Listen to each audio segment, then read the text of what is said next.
दान दे दो मैं करूं पूजा तुम्हारी।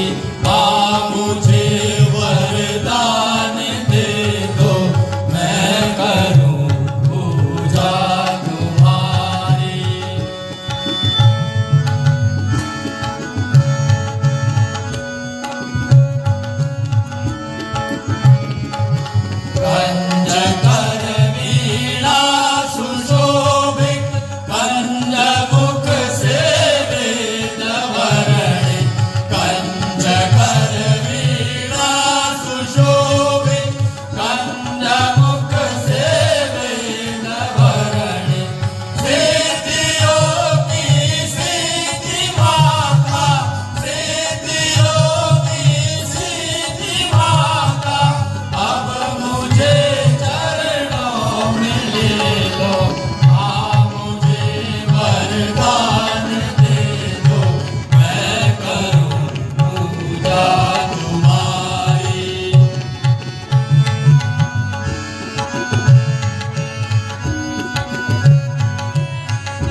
मंत्री जी,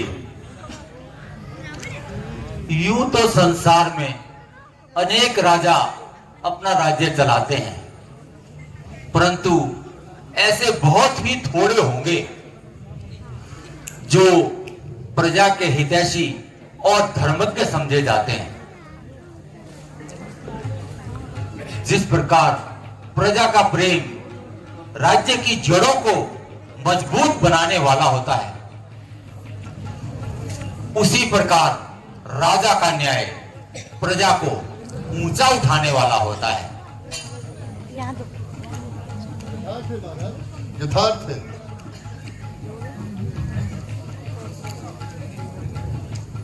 महाराज, श्रवण कुमार दरबार में आने की आज्ञा चाहते हैं। ओ श्रवण कुमार, आदर्श पुत्र श्रवण कुमार, मंत्री जी आप स्वयं जाइए और उन्हें आदर सहित भीतर ले आइए। जो आज्ञा महाराज। चलें आगे आगे।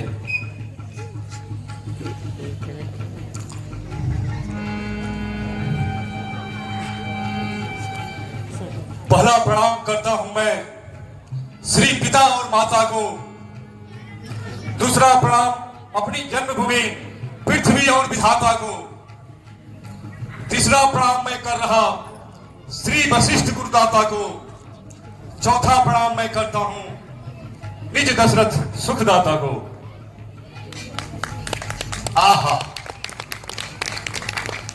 शुभ दिन, शुभ घड़ी, शुभ पल, शुभ काल।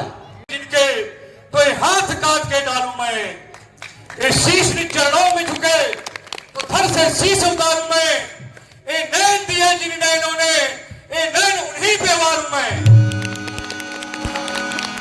परंतु श्रवण कुमार, तुम जानते हो कि तुम्हारे माता पिता जन्म से अंधे नहीं थे। तुम्हारे माता की कोई संतान नहीं होती थी, तो उस दंपति ने ब्रह्मदेव की घोर तपस्या की। तपस्या से प्रसन्न होकर ब्रह्मदेव ने कहा, तुम्हारे भाग्य में पुत्र मोहक देखना लिखा ही नहीं है, परंतु हां, यदि तुम दोनों अंधा होना स्वीकार करोगे तो तुम्हें पुत्र की प्राप्ति हो सकती है। हे बस, इस प्रकार उन्होंने अंधा होना स्वीकार किया और तुम्हें ब्रह्मा से मांग लिया। धन्य है ऐसे माता पिता, धन्य है। इतनी घोर तपस्या की, पृथ्वी पर सोए, अंधेपन की शर्त स्वीकार की। ओह, मुझ पर माता पिता का कितना ऋण है, परंतु मैं भी उनकी सेवा में अपने जीवन का बलिदान दे दूंगा। अपनी चिंता कुछ नहीं, चिंता है उनके काम की, जिस तरह भी बन सके सूरत बने आराम की। धन्य है इस संसार को तुम जैसे पुत्र की आवश्यकता है। बस गुरुदेव, अब विलंब ना कीजिए, मेरी आशा शीघ्र पूर्ण कीजिए। बदला के कोई औषधि रोगी को चैन दो, उपकार होगा आपका, अंधों को नैन दो। हाँ सुनो, यदि तुम अपने माता पिता को समस्त तीर्थों की यात्रा करा सकते हो तो ईश्वर की कृपा से उन्हें स्वस्थ पा सकते हो।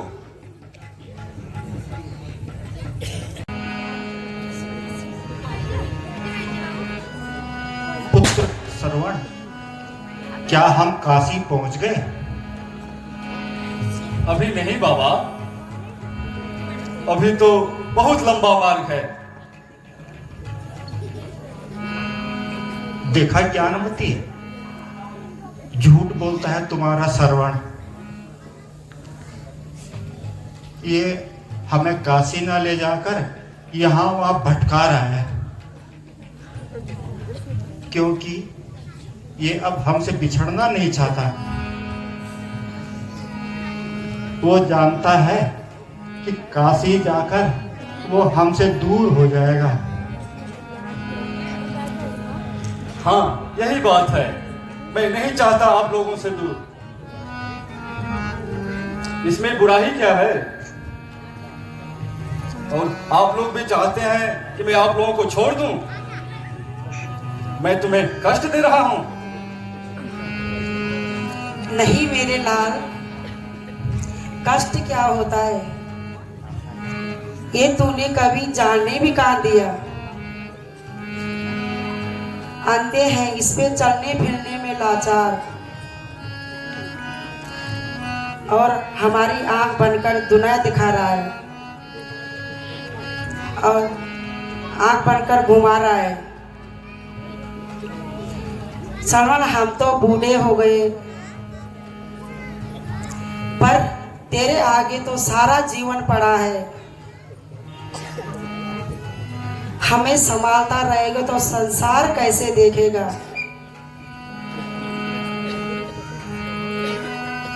अपने संसार को काशी छोड़ दूं, नया संसार बसाने को? मुझे नहीं देखना ऐसा संसार। मेरा तो सारा जीवन ही आप लोगों का देने के लिए है।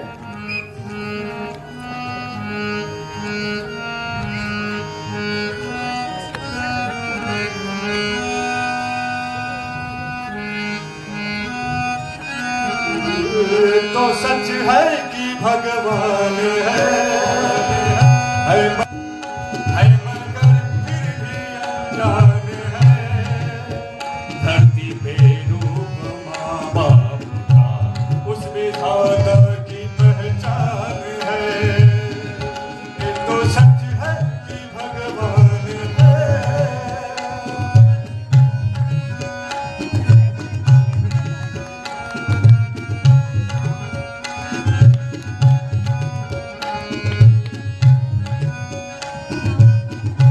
जन्मदाता है जो नाम से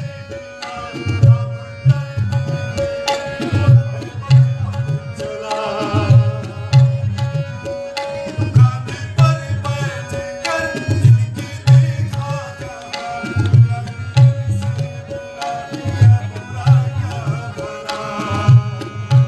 इतने उपकार है ज्ञान है। ये बताना न आसान है। इतने उपकार है ज्ञान है। ये बताना न आसान है। धरती पे रूप माँ बाप का उस विधाता की पहचान है। ये तो सच है कि भगवान है मगर फिर भी अनजान है। धरती पे रूप माँ बाप का उस विधाता की पहचान है।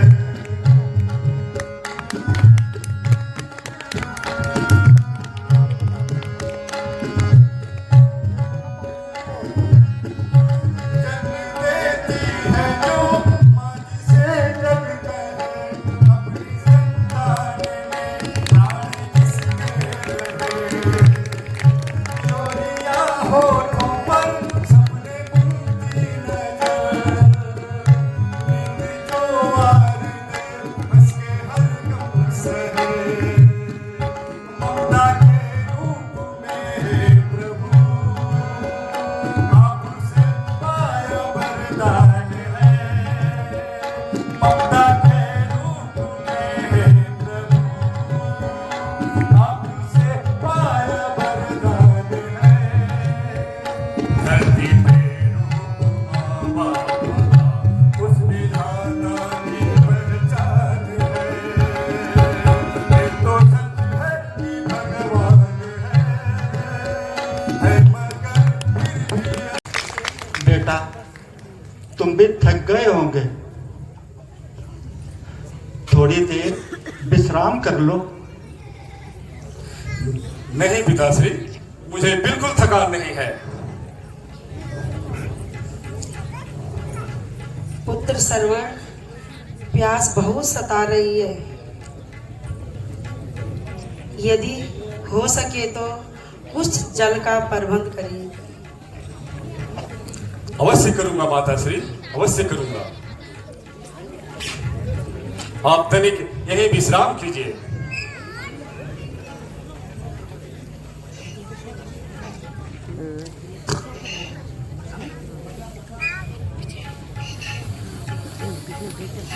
शत्रुओं का संहार करने के लिए, और दूसरी ओर श्रवण कुमार जल लेने के लिए नदी पर जा रहे हैं।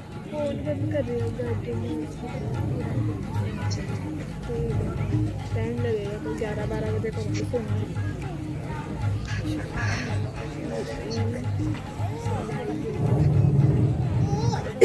सुमन जी,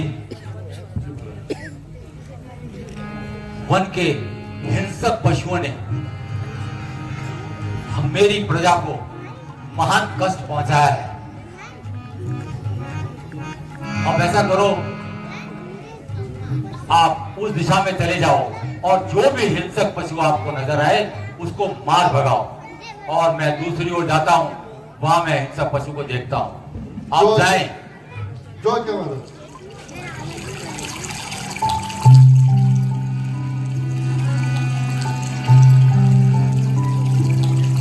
आहा, निर्मल जल कैसी शोभा दिखा रहा है। नदी का प्रवाह शीघ्रता से उमड़ा जा रहा है।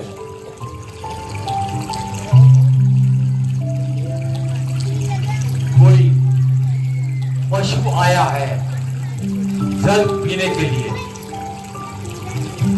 यदि मैं सामने गया तो भाग खड़ा होगा। क्यों ना शब्द भेदी बाण छोड़ा जाए।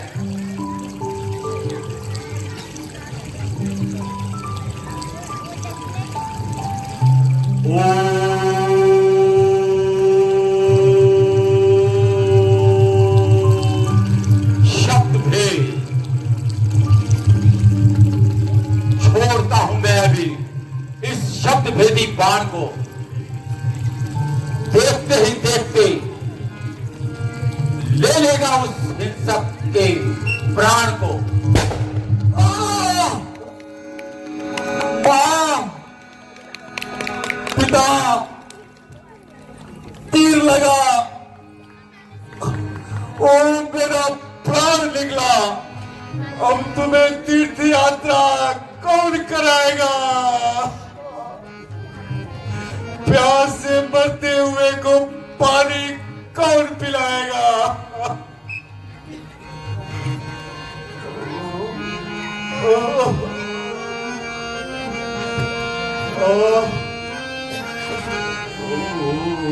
मैंने जालिम तेरा क्या बिगाड़ा? तूने सीने में क्यों तीर मारा?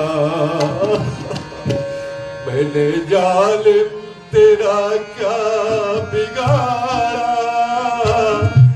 तेरे सीने में क्यों तूने मारा? कोई बदला कसूर क्या मेरा?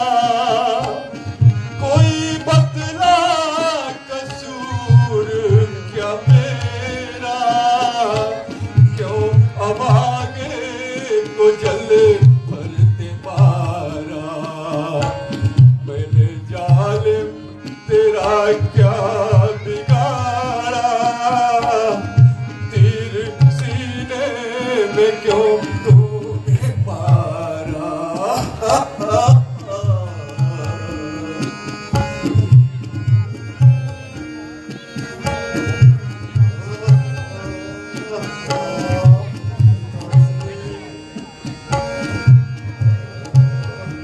तूने अंधों की लाठी को तोड़ा। तूने अंधों की लाठी को तोड़ा। मैं श्रवण था उनका सहारा। मैंने जालिम तेरा क्या बिगाड़ा? तीर सीने में क्यों तूने मारा? तीर सीने में क्यों तूने मारा?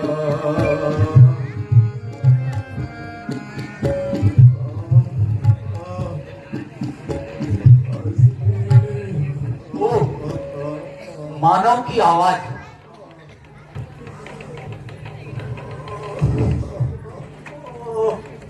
ओ, कौन?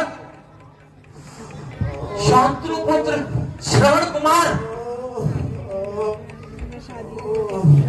तूने तूने किसको मारा? चल गया क्या बाण मेरा? किसी की जान पर,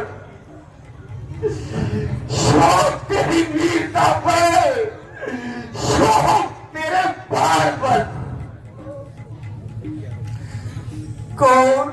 दशरथ अयोध्या नरेश। प्रणाम महाराज।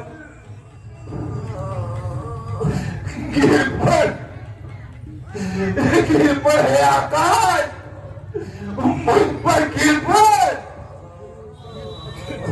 आ जाओ ये संसार की बढ़ाओ, मुझ पापी को खा जाओ। सुन रहे हैं कान, इस निर्दोष के परिणाम को। हाय दशरथ कर दिया बदनाम कुल के नाम को। महाराज आप क्या कहते हैं? ये कैसा आनंद मुझसे हो गया पुत्र, ये कैसा आनंद हो गया। मुझे क्षमा कर देना पुत्र। मैं अभी तुम्हें नैति के पास लेकर जाता हूं। नहीं, इतना समय नहीं है। बस इतनी कृपा करो, मेरे माता पिता प्यासे हैं। मैं मरते मरते उन्हें प्यासा नहीं छोड़ सकता। आप उन्हें जल पिलाने की कृपा।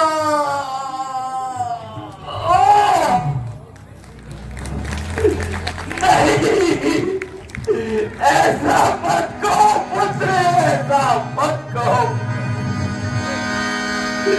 श्रवण पुत्र, श्रवण उठो। हाय हाय, क्या करूं, कहां जाऊं?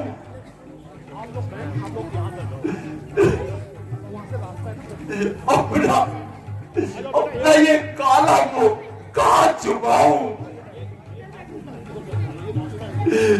मातृभूमि फटकर बेटा कहाँ है? जल्दी आओ। क्या अभी तक जल नहीं मिला? बेटा बोलो, जल्दी बोलो। मन हुआ बेचैन अब, तोड़ो ना मेरी आस को। ध्यान में बेटा तेरे में भूल बैठी हूँ प्यास को। हाय हाय, क्या कहूं इन बेचारे नेत्रहीनों को, क्या कहूं? श्रवण बेटा आ गए? जल ले आया पुत्र, जल पिला दे, बहुत समय लगा दिया। लीजिए माता, जल लीजिए। तुम मेरे सरवर नहीं हो। कौन हो तुम? श्रवण के बाबा, मेरा पुत्र कहाँ है? बोलो भाई, कौन हो तुम और हमारा श्रवण कहाँ है? बताओ, कैसे बताऊं?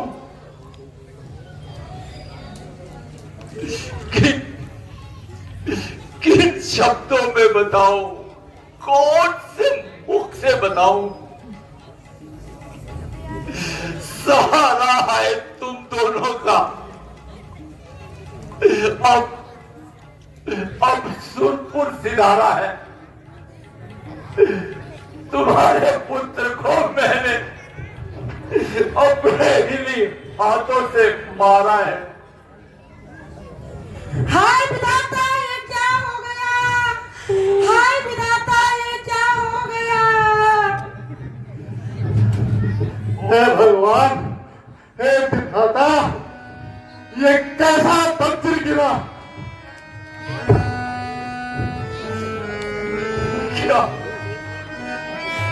क्या देख रहा हूं? इन अभागी आंखों से क्या देख रहा हूं?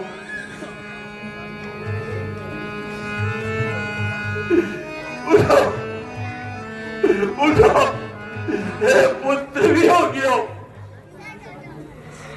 उठो, उठो, अपने पुत्र को अंतिम बात तो देख लो। उठो। उठो, रह गया रोना सदा को, बेबसी की जान का।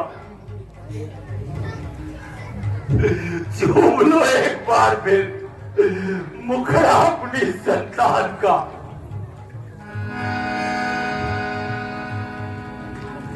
याद रख दशरथ, यदि तू जल लेकर हमारे पास नहीं आता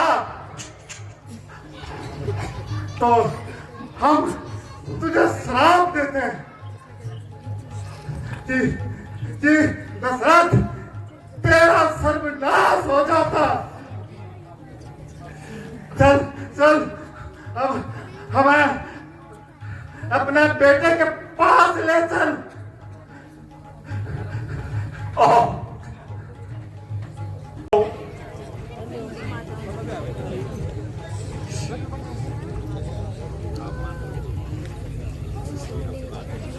लीजिए महात्मा, ये आपका पुत्र। हाय बेटा, पुत्र सर्वा कुमार, पुत्र उठो बेटा, उठो बेटा, पुत्र, मेरा पुत्र, उठो सरवन।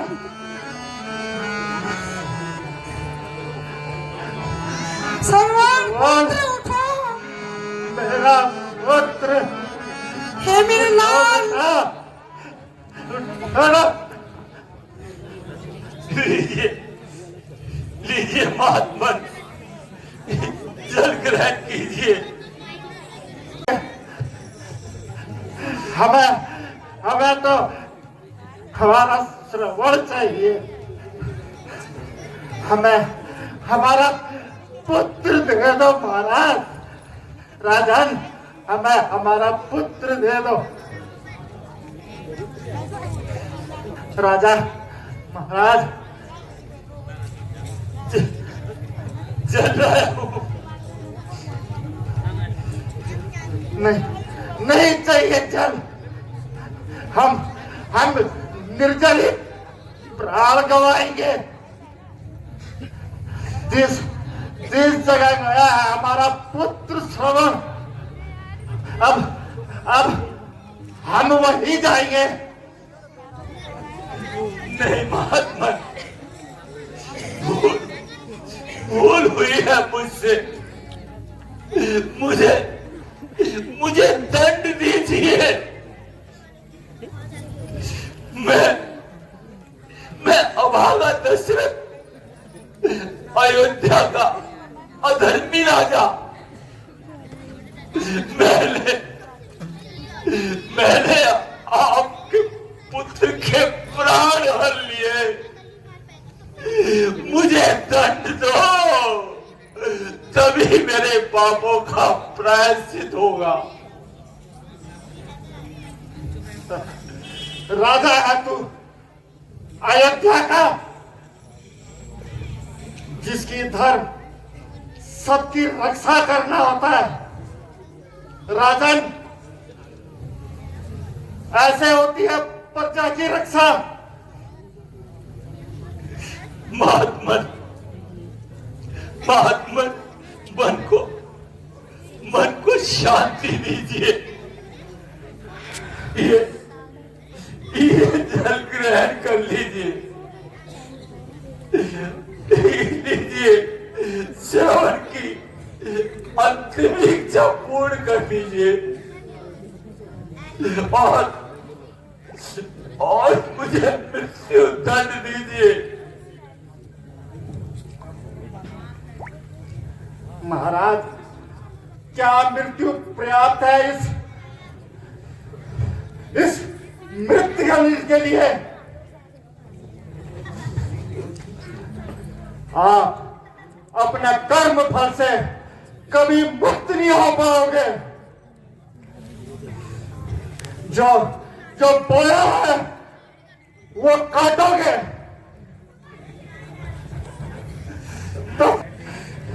तुम तुम भी अपने आंखों के सहारे से दूर हो जाओगे। जीते जी नर्क भोगोगे। श्रावण की भांति अपने पुत्र के वियोग में तड़पोगे।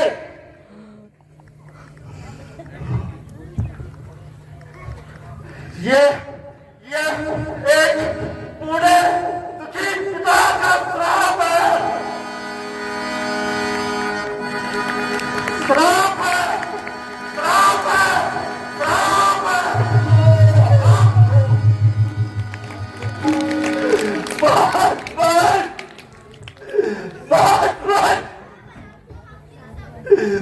श्रावण के बाबा, स्वामी स्वामी स्वामी नहीं।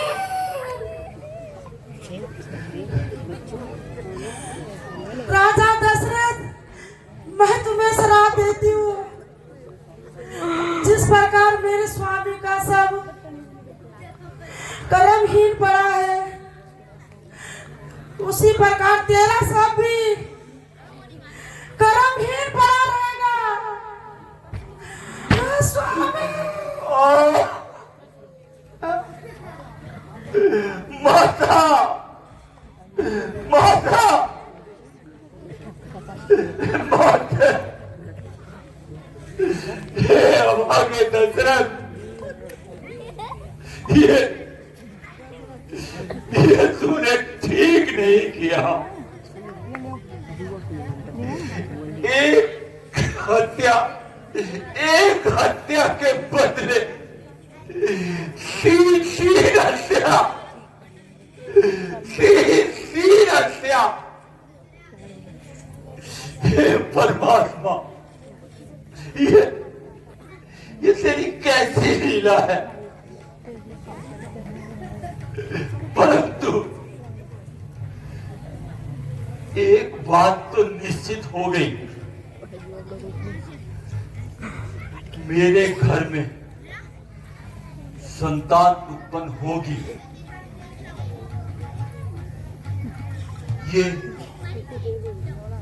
ये वरदान था या श्राप?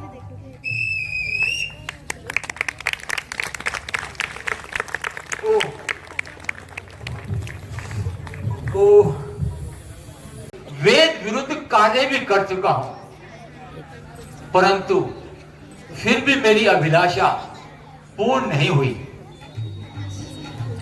चली जाती है आयु मेरी, क्या भरोसा प्राण का स्वामी।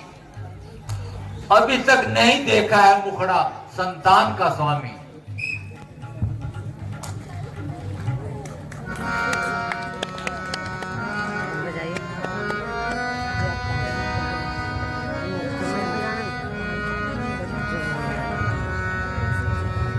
कहूँ क्या गुरु जी मैं अपनी अपनी व्यथा, मुझे औलाद का गम सता रहा है।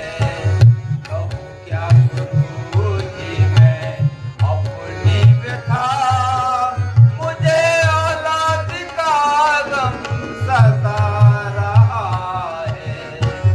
कोई हर तरह से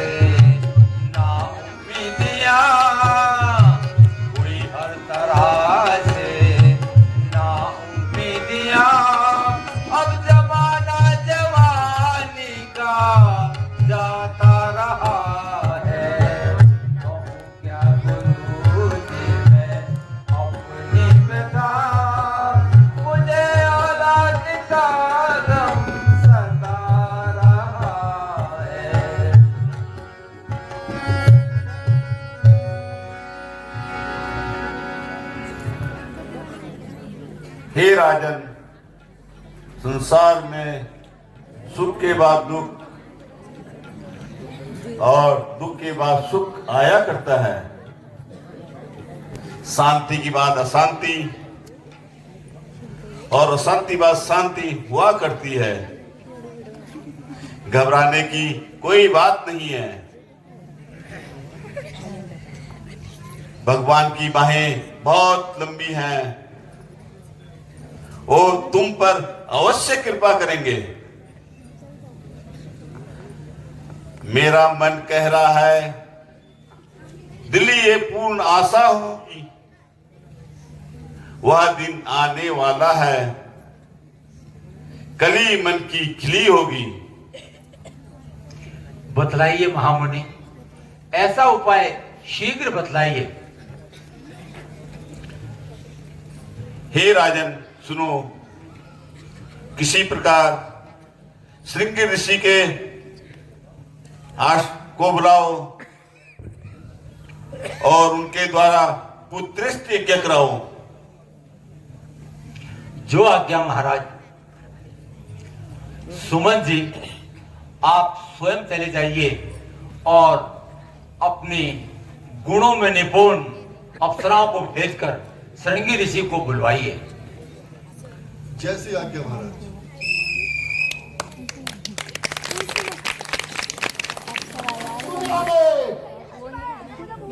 लगे करने यहाँ तक घोर अत्याचार दुनिया में।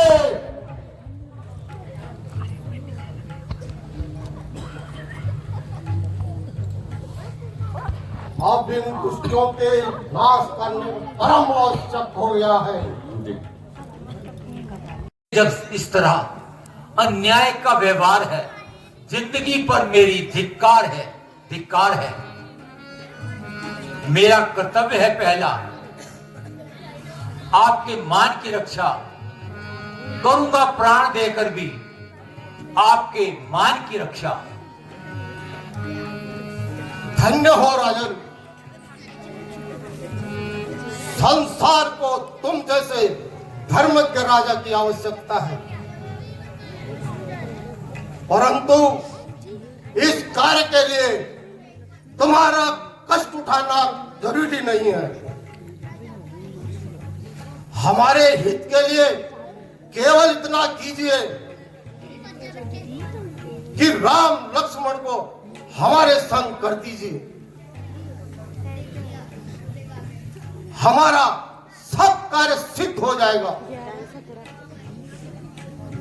करेंगे हर तरह दोनों, यही उद्धार तीनों का। करो इस भांति करना है, यदि उपकार तीनों का।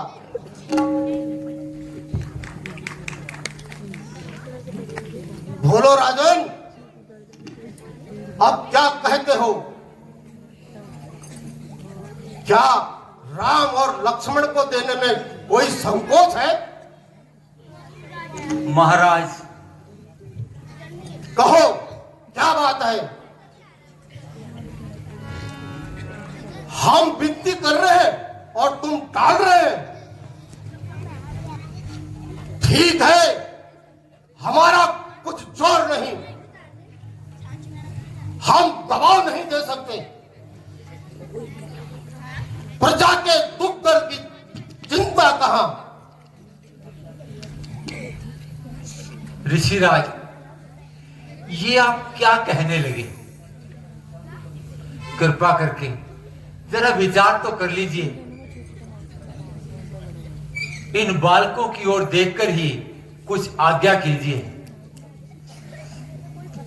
नहीं होगा किसी कारण प्रभु इनकार आपकी आज्ञा में, करूंगा प्राण देकर भी मैं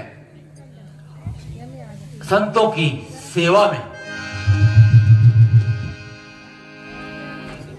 करो उपकार इतना, मत कहो ऐसे वचन स्वामी। करूंगा किस तरह मैं सहन शोक पुत्रों का स्वामी। हाँ, प्रतीत हुआ तुम कायरता की बात करते हो। मोह के फंदे में फंसकर कर्तव्य से पीछे हटते हो। राजन, तुम राम और लक्ष्मण को साधारण बालक समझते हो, परंतु यह नहीं जानते कि निर्गुण ब्रह्म ने दुष्टों का नाश करने के लिए सगुण रूप धारण किया है। जिन्हें कहते हो तुम बालक, बड़े अद्भुत ये बालक हैं।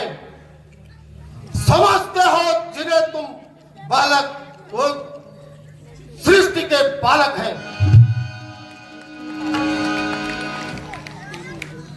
ऋषिराज, आपका यह उपदेश ममता के मार्ग में निष्फल जान पड़ता है। इसलिए मोह का पराक्रम दृढ़ और निश्चित होता है। फिर वही बात, वही कायरता। राजन, क्या सूर्यवंश की रीत इसी तरह निभाते हो? क्या ममता के मोह में फंसकर?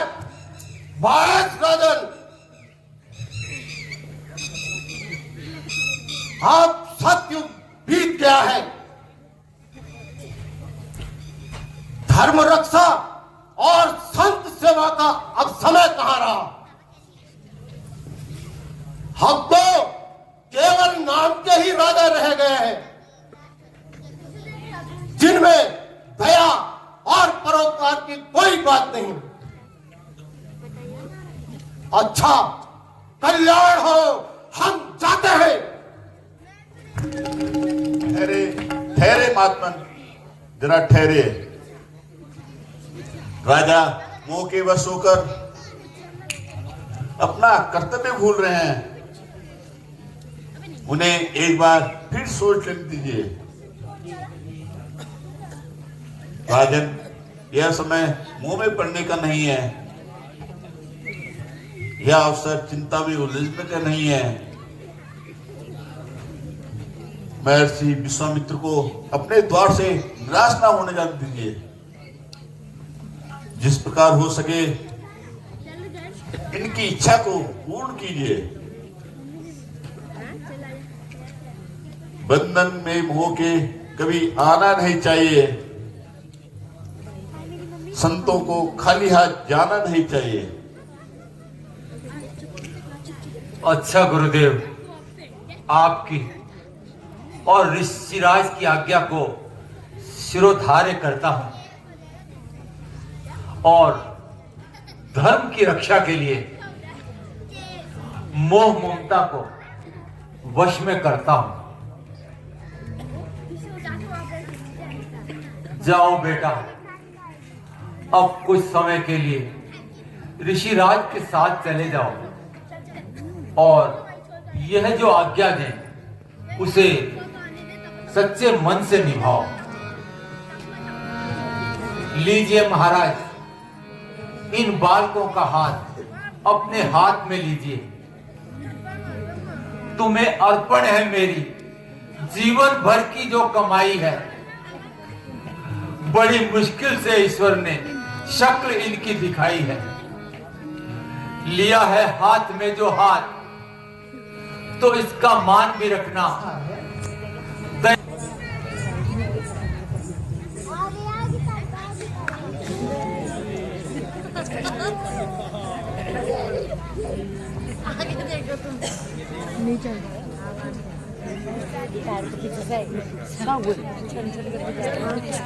रात, ये भयंकर बल राक्षसों का स्थान है। यहीं ताड़िका नाम की एक राक्षसी अपने पुत्र के साथ यहाँ रहती है, जिसके द्वारा ऋषि समाज बड़ा कष्ट सहता है। जरा सावधान रहना।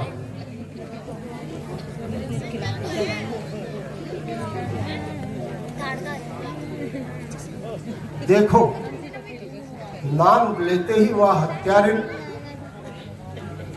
पत्थर बरसाती, चीखती चिल्लाती इसी ओर चली आ रही है। आने लगाओ। परंतु भगवत स्त्री को मारना तो धर्म है। सोनू नहीं, जो स्त्री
अरे दुष्टा,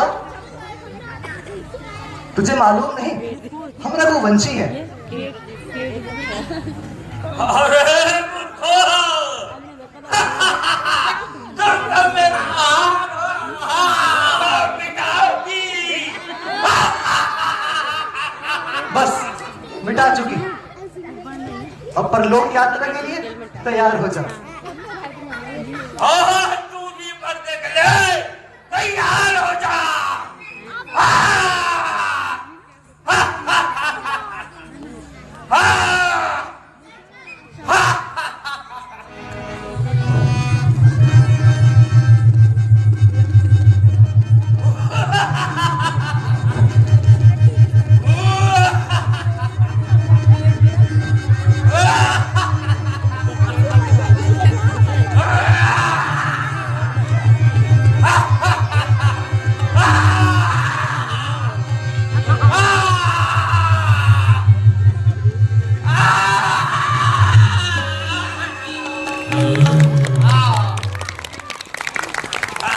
जय जय श्री राम। जय श्री राम।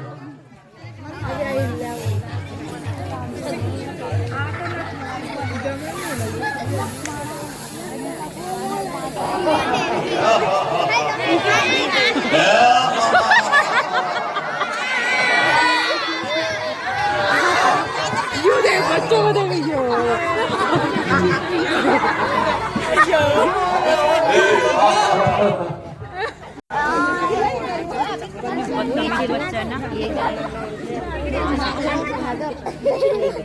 एक नारी को मारकर उतर रहा है तू?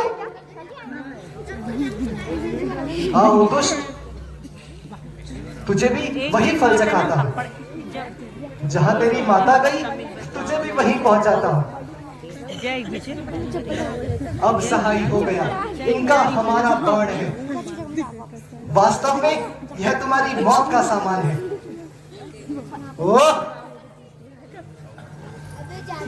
होश कर देख, क्या बाल तेरे सामने है। आगे मारिद बनकर नाम तेरे सामने है। चल अभिमानी, परलोक यात्रा के लिए चल। आप ऐसे बाहर ना निकल।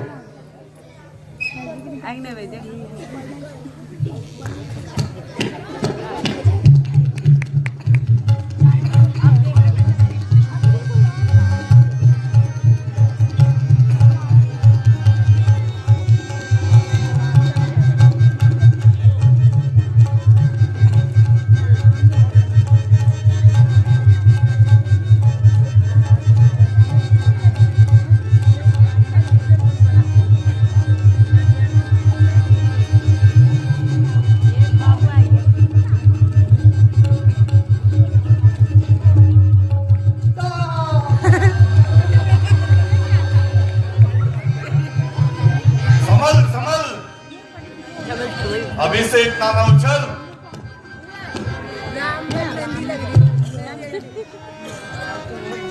यदि सामने आएगा तो तू भी वही दंड पाएगा। नंदी भी आई है देख। अच्छा तो तू देख, राम नंदी भूल जाएगा चलाना। राम एक गाड़ी में तीर का यू बढ़ गया जो हाथ पूरा, इस बाबू वीर का। नंदी चल अधिक बातें ना बना, गुड यम के द्वार चलकर नरक का ईंधन बन जा। जो हुआ मारीच का होगा तेरा भी वही हाल। देख मेरा बाण बन के आता है अब तेरा काल।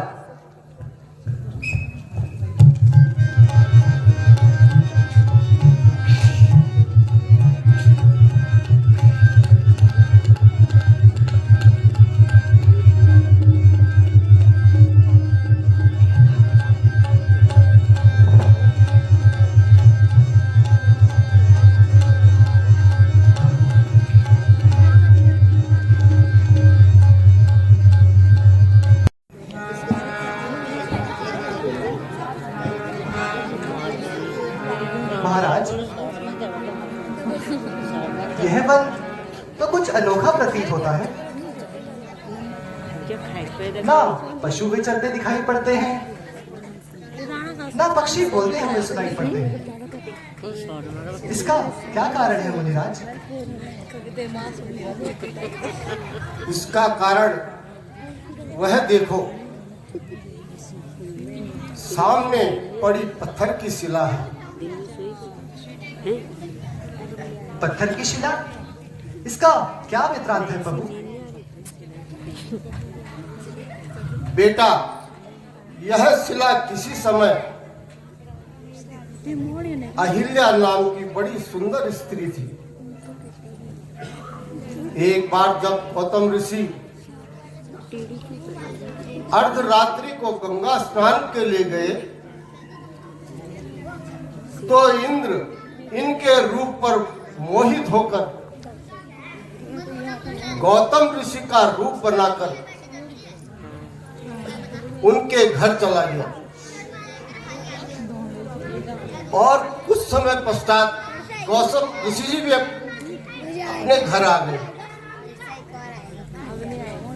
इस स्त्री ने इंद्र को छुपाकर ऋषि से झूठ बोला। इस पर ऋषि ने क्रोधित होकर इसे श्राप दे दिया कि जा तू पत्थर की हो जा। यह श्राप सुनकर अहिल्या बहुत डरी और अनेकों प्रकार से विनती करने लग गई। तब ऋषि ने दया करके यह वरदान दिया कि जब सूर्य वंश में राम अवतार होगा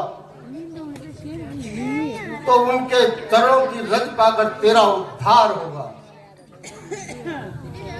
बड़ी ही विचित्र कथा है महाराज।